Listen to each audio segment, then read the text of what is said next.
আমাদের পণ্ডিত মশাইয়ের গুরুত্বপূর্ণ উপদেশ অবশ্যই শুনুন। পূর্ণ হয়ে যাবে।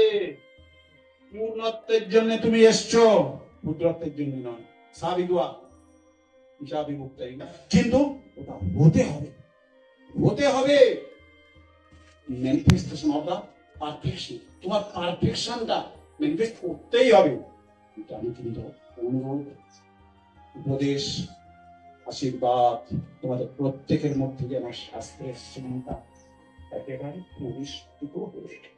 এর জন্যই রাত দিন কামনা করবে মার কাছে শুয়ে শুয়ে বিছনায়, কারণ নাদি কাঁদবে না, আমায় পূর্ণ করে দাও, আমায় জ্ঞান দাও, আমায় ভক্তি দাও, আমায় বিবেক দাও, আমায় বৈরাগ্য দাও, হে চৈতন্যময়ী, আমায় চৈতন্য দাও না, হে চৈতন্যময়ী, আমায় চৈতন্য দাও না, হে চৈতন্যময়ী, মানব চৈতন্য দাও।